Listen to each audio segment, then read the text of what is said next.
오늘이 로마서 11장 13절부터 24절까지의 말씀을 가지고 주님께 접붙임 받은 이유, 주님께 접붙임 받은 이유라는 제목으로 하나님의 말씀을 나누고자 합니다. 사랑하는 성도님들, 혹시 접목이라는 농경 방법을 아십니까? 접목. 네, 이 접목은 이 나무를 가꾸는 농부가 원하는 나무 가지를 가지고 와서 이제 영양분을 공급할 수 있는 대목에 이렇게 껍질을 벗겨내고 이 가지를 연결하는 작업을 이 접목이라고 하지요. 이 접목을 통해 접붙임 받은 가지는 그 나무가 그 대목이 뿌리로 받아들인 영양분을 흡수하게 됩니다. 이렇게 접목된 가지가 얻는 유익이 있습니다. 이 접목된 가지로 인해서 얻는 유익이 있습니다. 첫 번째로는 이 영양분을 흡수하는 능력이 강한 이 대목의 영양분을 온전히 흡수하여서 좋은 열매를 맺게 되고 그 꽃도 일찍 피우고 수확 시기도 일찍 당기게 되는 그러한 효과가 있고, 또 두 번째로 토양과 병해, 환경에 영향을 많이 받지 않는 대목에 접목되었을 때 그 병해와 환경에 적응하게 되고 강하게 되는 그러한 유익들이 있습니다. 접목에서 가장 중요한 점이 있다면 접붙여진 나뭇가지는 대목에 열매를 맺지 않는다는 것입니다. 이 대목의 품종에 따른 열매를 맺지 않는다는 것입니다. 나뭇가지가 어떤 나뭇가지인가에 따라서 그 나무에 달리는 열매가 정해진다는 것이지요. 예를 들자면 이 맛없는 복숭아 나무가 대목으로 되어 있고 그 나무에 백도, 그리고 천도복숭아, 황도복숭아 등의 가지를 이제 접목하게 되면 그 나무 가지에서는 황도와 백도와 천도복숭아가 나오게 되겠죠. 뿐만 아니라 개복숭아 나무에 이 체리나 자두의 나뭇가지를 접목하게 되면 그 가지에서는 체리나 자두가 열린다고 합니다. 저도 이제 알아보면서 이제 처음 알았던 사실입니다. 근데 오늘 본문에서는 이 접목에 대해서 이 정반대의 이야기를 우리에게 전해주고 있습니다. 돌감람나무의 가지를 참감람나무에 접붙였다 말하고 있습니다. 이 돌감람나무라는 것은 야생 올리브 나무입니다. 야생의 올리브 나무. 나무 크기도 작고요. 가지도 아무렇게나 자라고 그 열매도 너무나도 작고 맛과 향도 덜한 그러한 열매를 맺습니다. 참감람나무는 어떤 나무일까요? 농부의 관리를 철저하게 받는 품질 좋은 감람나무, 올리브 나무입니다. 이 나무들은 적절한 시기에 영양분을 잘 공급받고, 그리고 가지도 무성하게 나는 것이 아니라 필요 없는 가지들은 빨리빨리 잘라내게 되어서 규칙적으로, 그리고 영양분이 잘 분배되어서 골고루 성장하는 그러한 나무라는 것이지요. 그 열매는 크고 맛과 향이 뛰어난 올리브를 맺게 됩니다. 앞서 설명드렸던 이 접목의 공식을 생각해 봤을 때 농부의 입장에서 참 감람나무의 가지가 잘 자라지 않기 때문에 이 감람나무가 잘 성장하니 그 돌 감람나무의 가지를 베어내고 거기에 참 감람나무의 가지를 접목하여서 좋은 참 감람나무 열매를 맺으려고 하지 않겠습니까? 그러나 오늘 본문에서는 그 정반대의 이야기를 하고 있습니다. 돌 감람나무의 가지를 참 감람나무에 접붙이는 그러한 말씀을 이야기하고 있는 것이죠. 오늘 이 말씀을 전달받은 교회는 로마 교회입니다. 이 로마 교회는 유대인 그리스도인들과 이방인 그리스도인들이 섞여 있었던 공동체입니다. 그러나 이 서기 49년경에 로마의 황제 글라우디오 황제에 의해서 유대인들은 추방 명령을 받게 됩니다. 그래서 약 2만 5천 명의 유대인들이 이 로마에서 추방당하게 되지요. 그 중에서는 바울의 동역자로 너무나도 잘 알고 있는 브리스길라와 아굴라 부부도 포함되어 있었습니다. 이렇게 유대인들이 추방된 이후에 남아있는 이방인 그리스도인들에게는 이러한 마음이 생겼습니다. 하나님이 유대인들을 버리셨고 복음을 받아들인 우리를 선택하셨다. 그러한 선민의식이 이방인들의 마음 가운데 자리 잡게 되었죠. 55년경에 글라우디오 황제가 죽게 됩니다. 그 이후에 다시 유대인들이 로마 교회로 돌아올 수 있게 됩니다. 그러나 여전히 이방인 그리스도인의 마음 가운데에는 선민 의식이 남아 있었습니다. 이들은 버림받은 민족이고 우리가 선택받은 민족이다. 그들은 교만해졌고 유대인들을 배척하기 시작했습니다. 이러한 일들로 인해서 로마 교회 안에는 수많은 갈등들이 생기기 시작하고 그 갈등들이 커지기 시작했습니다. 그러한 로마 교회의 갈등을 고린도에서 바울이 듣게 됩니다. 그때 이 로마 교회를 향해서 보냈던 편지가 바로 오늘 우리가 읽었던 로마서 11장 13절부터 24절까지의 말씀이지요. 그 내용은 이러합니다. 이방인의 사도로서의 직분을 말하면서 이방인 그리스도인들이 어떻게 하나님께 접붙임을 받았고 왜 접붙임을 받았는지를 바울은 이들을 향하여서 전하고 있는 것입니다. 오늘의 본문의 이 접붙임 받은 이 내용은 이방인 그리스도인들에게만 해당되는 내용이 아닙니다. 오늘날을 살아가는 우리들 또한 돌감람나무였으나 참 감람나무에 접붙임을 받음으로 하나님의 자녀 그리스도인으로서 살아갈 수 있게 된 사람들, 그러한 우리에게도 동일하게 해당되는 말씀입니다. 그러므로 오늘 이 로마서 11장 13절부터 24절의 말씀을 통하여서 우리가 접붙임 받게 된 이유에 대해서 나누어 보고자 합니다. 우리가 주님께 접붙임 받은 이유, 그 첫 번째는 하나님께서 우리를 구원하시길 원하시기 때문입니다. 24절 상반절 말씀에 이렇게 고백합니다. 내가 원 돌 감람나무에서 찍힘을 받고 본성을 거슬러 좋은 감람나무에 접붙임을 받았으니. 인간은 본래 모두가 참 감람나무에 속한 가지가 아닙니다. 참 감람나무가 아닌 돌 감람나무입니다. 왜냐하면 유대인이나 이방인이나 모두 원래는 아담으로부터 이어져 온 원죄로 인해 구원받을 수 없는 돌 감람나무이기 때문이지요. 즉 우리 인간이란 존재는 하나님의 열매를, 그 참 감람나무의 열매를 맺을 수 없는 온전치 못한 존재라는 것입니다. 그러나 하나님께서는 먼저 이스라엘 백성들을 택하셨고 그들을 참 감람나무에 접붙여 주시려고 율법이라는 접목 방법을 사용하셨습니다. 율법을 통해서 그들을 참 감람나무에 접붙이셨고 하나님의 백성으로 세우셨지요.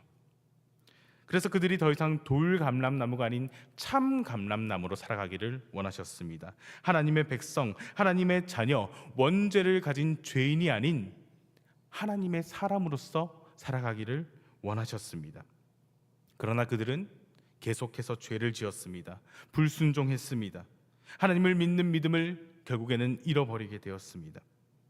하나님께서는 그렇게 믿음을 잃고 불순종한 이스라엘이라는 가지를 가차없이 찍어내십니다. 21절 상반절의 말씀입니다. 하나님이 원 가지들도 아끼지 아니하셨은즉. 너무나 사랑하시는 이스라엘의 백성들이었지만 공의로서 그들을 아끼지 않고 가차없이 찍어내 버리신 것입니다. 그 이후에 하나님께서는 이 땅 가운데 예수님을 보내주시지요. 예수님을 이 땅 가운데 보내주심으로 율법을 완성하셨고 세상 모든 사람의 죄를 구원하시기 위해 십자가를 지게 하셨으며 그 사실을 믿는 모든 자들이 돌 감람나무에서 참 감람나무로 접붙임 받게 하셨습니다. 즉 이스라엘에서 예수 그리스도의 이름을 믿는 모든 사람으로 구원의 영역을 확장하신 것입니다. 결국 하나님께서 우리를 참 감람나무로 접붙이신 이유는 죄로 인해 멸망할 존재인 우리를 구원하시기 위함입니다. 이 구원의 확장의 사건은 우리의 힘으로 되는 것이 하나도 없습니다. 모든 것이 전적인 하나님의 은혜로 이루어진 것입니다. 하나님은 전적인 은혜로서 우리를 구원하셨고 죄 가운데 살아왔던 돌 감람나무의 본성을 거스르게 하셨으며 우리를 변화시켜서 하나님의 자녀요 그리스도인으로 참 감람나무의 가지로서 살아가게 하셨습니다. 그러므로 하나님께서 우리를 접붙이신 첫 번째 이유, 우리를 향한 하나님의 구원을 이루시기 위함이라는 그 사실을 기억하며 나아가시는 우리 모든 우리 교회 공동체 성도님들 되시기를 소망합니다. 두 번째로 하나님께서 우리를 접붙이신 이유는 하나님 앞에 겸손하게 하시기 위해서입니다. 바울은 18절 말씀에 이렇게 고백합니다. 그 가지들을 향하여 자랑하지 말라. 이렇게 말하며 경고합니다. 그 가지들, 즉 찍혀내어진 유대인들을 말하고 있지요. 이스라엘 민족들을 말하고 있는 것입니다. 그들의 앞에서 교만하지 말라고, 자랑하지 말고 교만하지 말라고 경고하고 있는 것입니다. 바울이 이렇게 이처럼 경고한 이유는 무엇일까요? 이방인 그리스도인들이든지 오늘날에 살아가는 우리들이든지 이스라엘 민족이든지 별반 다를 것이 없기 때문입니다. 우리는 전적인 하나님의 은혜로 접붙임 받아서 그 뿌리로부터 그 줄기를 타고 올라오는 진액, 그 영양분을 받게 된 존재입니다. 17절 말씀에 바울은 이렇게 고백합니다. 또한 가지 얼마가 꺾이었는데 돌감람나무인 네가 그들 중에 접붙임이 되어 참 감람나무 뿌리의 진흙을 함께 받는 자가 되었은즉. 아멘. 이스라엘이 경험했던 하나님의 그 역사하심과 그들이 받아 누렸던 그 은혜를 오늘날 우리 또한 함께 받게 되었다 말하고 있는 것입니다. 그러나 이 본문을 보면서 우리가 기억해야 하는 것은 우리가 나뭇가지라는 것입니다. 우리는 나무가 아닙니다. 나무가 아닌 그 나무에 붙어있는 나뭇가지입니다. 나무 뿌리로부터 줄기를 통해서 공급되어지는 그 영양분을 공급받아야만 살아갈 수 있는 우리는 나뭇가지입니다. 그러한 존재들입니다. 가지인 우리가 하나님이 나무가 되시는 하나님을 살리는 것이 아닙니다. 나무 되신 하나님께서 우리에게 끊임없이 한없는 은혜를 부어주심으로 우리를 살리시는 것입니다. 우리는 이스라엘 백성의 불순종으로 인해 그들이 찍혀내어진 그 자리 가운데 접목되어진 것이고 예수 그리스도를 믿는 믿음을 통해서 접목되어진 것이고 뿌리의 진액을 함께 받는 존재입니다. 이 말을 다시 생각해 보면 우리 또한 하나님께서 우리를 접붙이셨다는 그 전적인 은혜를 잊어버렸을 때, 그 믿음을 잃어버렸을 때 우리도 찍혀내어질 수도 있다는 것입니다. 그러므로 우리는 하나님의 전적인 은혜로 우리가 접붙임 받았다는 사실로 인해서 하나님 앞에 섰을 때에 항상 겸손해야 할 것입니다. 하나님의 한없는 은혜를 받고 공급받고 있다는 그 사실 하나만으로 우리가 살아갈 수 있는데 그 사실에 감사해야 합니다. 우리가 왜 접붙임을 받았는지 그 은혜를 잊어버렸을 때 우리 마음 가운데는 교만이 일어납니다. 은혜를 받았을 때 그 기쁨들이 희미해져만 갑니다. 굳건히 세워졌던 우리의 믿음이 흔들리기 시작합니다. 하나님께 선택받았다는 이스라엘 민족들이 그러했고 오늘 바울의 편지를 받았던 이방인 그리스도인들 또한 그러했습니다. 하나님께서는 왜 접붙임 받았는가? 그 사실을, 그 전적인 은혜를 잃어버린 가지, 전적인 그 구원의 은혜를 잊어버린 가지를 하나님께서는 가차없이 찍어내십니다. 너무나 사랑하시지만 공의의 하나님께서는 그 가지를 가차없이 찍어내십니다. 그러므로 우리는 오늘 말씀을 통해 이 사실을 기억해야 할 것입니다. 하나님께서 우리를 전적인 은혜로 접붙이셨다. 그 사실을 기억해야 할 것이고 하나님이라는 나무에 붙어 공급되어지는 은혜로 우리가 살아간다는 그 사실을 날마다 기억하고 갱신해야 할 것입니다. 그리고 그 사실에 우리는 감사해야 할 것입니다. 이 사실을 날마다 매일매일 새롭게 갱신하고 기억할 때에 우리는 하나님 앞에 감사하며 겸손하게 설 수 있을 것입니다. 오늘 이 자리에 나온 저와 사랑하는 성도님들께서는 하나님의 전적인 은혜로 접붙임 받았다는 그 사실을 잊지 마시길 소망합니다. 날마다 기억하고 갱신하며 하나님 앞에 겸손히 서는 우리 모두가 되기를 소망합니다.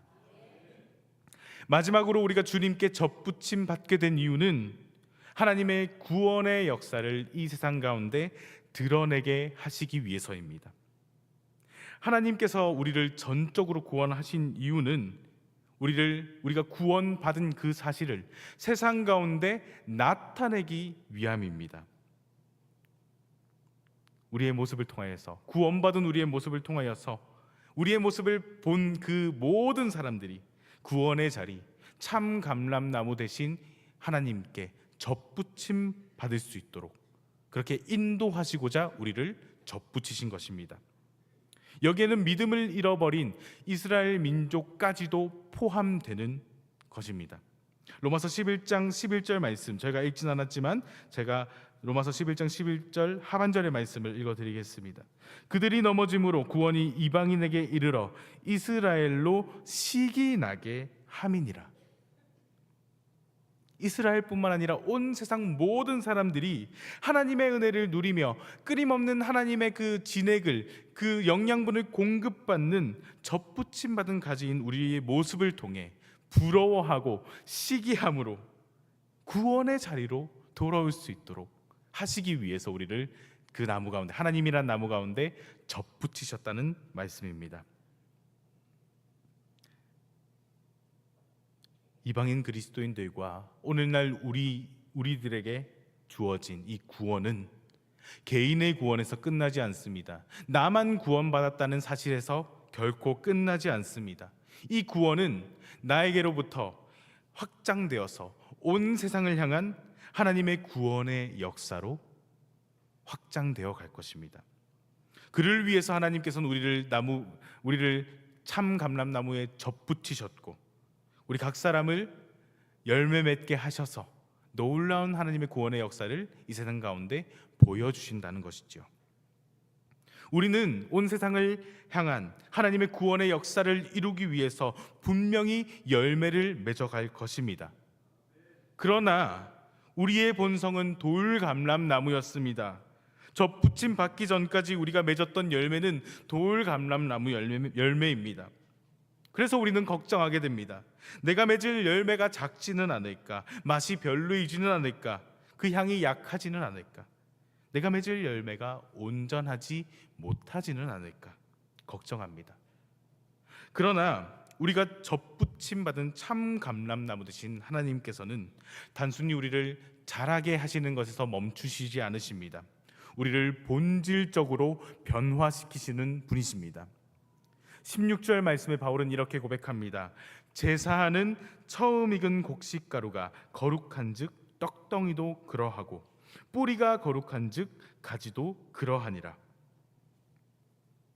하나님으로 인해서 우리의 본성은 더 이상 죄 가운데 있었던 돌감람나무가 아닙니다. 하나님으로 인해 우리가 맺을 열매는 이제 돌감람나무의 열매가 아니라 하나님이 뿌리가 되어주시고 줄기가 되어주셔서 끊임없이 주시는 영양분을 통하여서 본질적으로 변화되고 우리가 결국에 맺을 열매는 참 감람나무 열매인 줄로 믿습니다. 우리가 맺는 열매를 통해서 하나님의 놀라운 구원의 역사가 드러나고 나타날 것입니다. 우리의 열매를 보고 그 열매의 향을 맡고 먹는 모든 사람들 또한 동일하게 하나님께 접붙임 받게 될 것입니다. 참 감람나무가 되어서 그들도 참 감람나무의 열매를 맺게 될 것입니다. 그러므로 오늘 이 시간 이 수요 예배 자리 가운데 나오신 우리 모든 성도님들께서는 하나님께 접붙임 받은 참 감람나무 가지로서 아름답고 풍성한 열매를 맺으시길 소망합니다. 그 열매를 보고 향을 맡고 먹은 수많은 사람들이 하나님의 구원의 역사 가운데로 나아올 줄 믿습니다.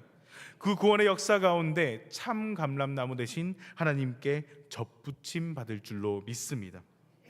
그 사명을 온전히 다할 수 있는 저와 우리 교회 성도님들이 되시기를 소망합니다. 말씀을 맺겠습니다. 사랑하는 우리 성도님들, 우리는 본래 온전한 열매를 맺을 수 없었고 본질적으로 돌감람나무 이방인이었습니다.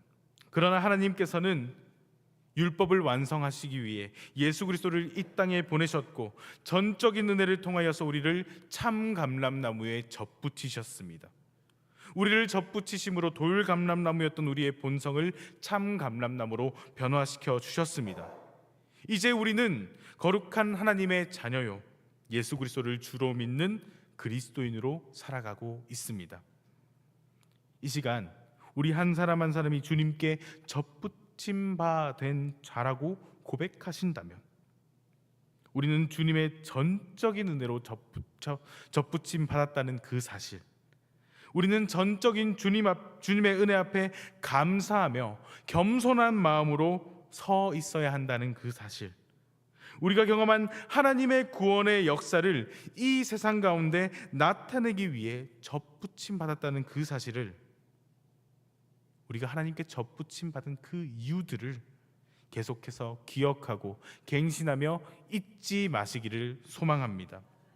그러므로 주님과 연결된 가지로서 날마다 우리에게 주시는 은혜를 온전히 받아 누리며 감사하며 나타내며 살아가는 저와 우리 성도님들 되시기를 소망합니다.